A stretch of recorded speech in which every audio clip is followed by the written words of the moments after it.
Well, we already knew this, but AJ Preller continues to be a very entertaining GM, someone that is always on the hunt for talent. And Garrett Crochet is the next one up. Obviously, the Padres already made a trade earlier in the year with the White Sox, acquiring Dylan Cease, and they already sent some top talent to the White Sox in that deal, including Yari Uriarte, including Drew Thorpe. And if Garrett Crochet becomes a Padre, they probably would be sending one of either the big two, one of Dylan Lesko or Robbie Snelling. And so we'll see. I don't know if a deal is going to get done. There's no deal that is imminent, according to Ken Rosenthal and Dennis Lin in The Athletic. I'll link their full article in the description below, by the way.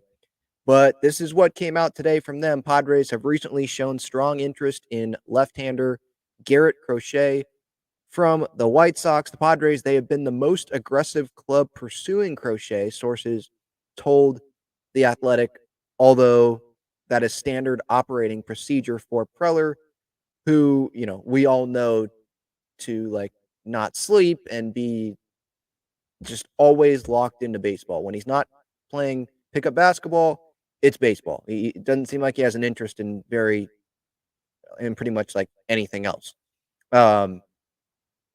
So here is what is said here. San Diego's need for starting pitching grew last week when Musgrove and Darvish landed on the IL for the second time this season. And President of Baseball Ops, AJ Preller, already has demonstrated unusual urgency this season by acquiring Dylan Cease from the White Sox during spring training and Luis Ariz from the Marlins early last month. However, those trades also thinned a farm system that might no longer hold the same appeal for a club in the White Sox's position. The White Sox do not need to move their best remaining starter. Crochet is making $800,000 and will remain arbitration eligible for the next 2 seasons. And although the amount of control could bring back a haul of talent, the Padres potentially face challenges in coming up with an enticing package. And then it goes into Padres. They have Ethan Salas. They have Leo DeVry. The White Sox, they likely would require at least one position player prospect with significant upside, which is interesting because it's a pitcher that they'd be trading, not a big position player. But when you go look at the White Sox team, who are the position players you're going to count? You're going to look at, you're going to count to being like huge pieces for the Chicago White Sox. Andrew Vaughn hasn't turned into what the White Sox probably wanted him to turn into, right?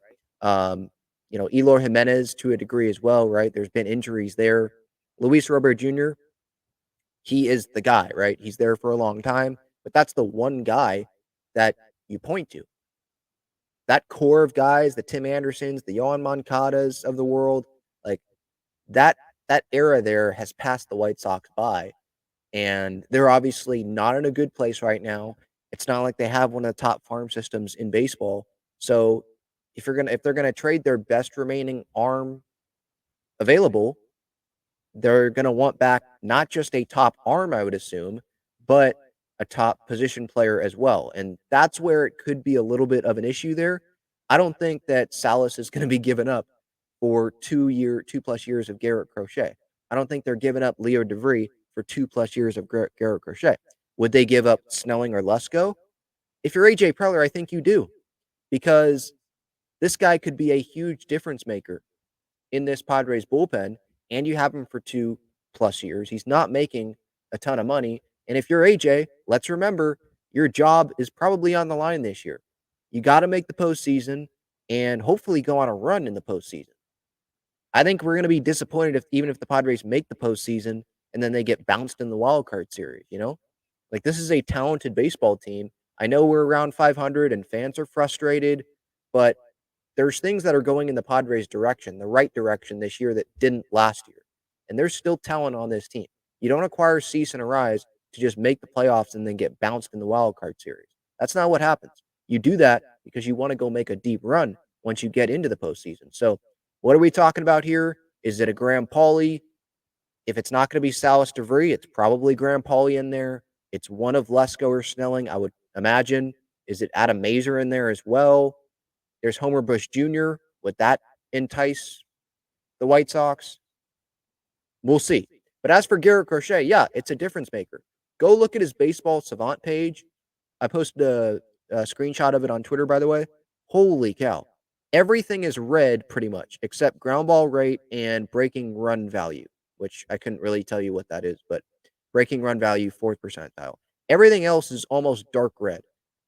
Adjusted ERA, 98th percentile. Adjusted batting average, 96th percentile. The velo's there. The strikeout rate, 95th percentile. Tom Cosgrove, someone that I would toss into that White Sox discussion as well. His name just popped in my head. As someone that still has years of control, and it's someone that the White Sox may think that they can get something out of. Because he has shown talent at the big league level, obviously. He's made some guys like Shohei Ohtani look pretty ridiculous. So that's just another name that popped in my head. But no, Crochet, like, you put him in the rotation. Let's say Musgrove, I hope he's going to be healthy. But even without that, let's say it's Darvish, Cease, King, Crochet, and Waldron would be 5 there. I don't know if Preller would just stop there. If you go acquire Crochet, you're not going to go acquire a little bit smaller of a name, smaller starting pitcher, you know? So, yeah, I mean, look at the game logs for Crochet this year. There's been some 5 runs allowed, 7 runs allowed, but a lot of them are 6 innings, 1 earned run, 6 innings, no earned runs. His last outing, 6 innings, 1 earned run. The outing before that, 6 innings, 2 earned runs. This is since April 29th. He has a 1.35 ERA, a 1.99 FIP, a 160 opponent batting average, opponent on base percentage of 199, 6 earned runs in 40 innings. So, like, that's the type of guy that the Padres would be adding. So it's definitely going to have to be a significant package that you would be giving to the White Sox. I mean, look at what they had to give up for a Dylan Cease, who doesn't have 2 years, by the way. It's 1 year after this year. Having to give up Iriarte, having to give up Thorpe, having to give up even more than that, you know? So, okay, White Sox, they want position player, but I don't think you're going to get Salas or DeVry from that. I just don't. Thorpe or Snelling, yes. And then really, like, TBD after that on what the package would have to look like. I am scrolling through this article here just to see if there's anything that I wanted to point out here. So, in the deal for Cease and Arise, let's remember, Padres, they gave up Dylan Head, they gave up Sammy Zavala, they gave up Jacob Marcy, Nathan Martorella. And so the big 3 pitchers that they have left, Lesko, Snelling, Mazer, and then the big prospects that they have left that would be available, because I just don't think that Salas would be available. I don't think DeVry would be available. But the big position player prospects, Graham Pauley, Homer Bush Jr., Brennan Valenzuela is a catcher, JD Gonzalez is a catcher, Marcos Castañon. Like, that's what we're looking at here in terms of, or at least when we're looking at the MLB.com rankings. So that's why the White Sox, obviously, they're going to be pushing really hard for Salas, really hard for DeVry. If the Padres give up, now I guess this is an interesting conversation. If the Padres give up DeVry, let's say, I think Salas would be more of an untouchable than DeVry. Let's say they offer DeVry, but they say, hey, you got to give us Kopech and you got to give us Crochet. Would the White Sox say no on that now? And I think the Padres, if you give up DeVry, you're lessening the additional stuff on top of that you're giving the White Sox in that. Even if you have Kopech coming back to the Padres in that type of deal. I haven't been on baseball trade values or anything to plug this in, but I'm just thinking as, trying to put like a GM hat on, because it's impossible because I haven't been in that spot. But like, DeVry is such a huge talent, and it seems like coming up, and he's one of the top international guys. Obviously, there's a reason why he was so hyped when the Padres signed him, and how much it cost them in that, with the international bonus pool money there. Back-to-back top international prospects, Salas and DeVry. If you're going to have to give up one of them when they just joined pretty recently, it's not just going to be Crochet coming back. It would have to be more than Crochet coming back, in my opinion, if you're the San Diego Padres. But again, AJ Preller, he's not playing, but he's performing for his job, I would think. Kutsenda and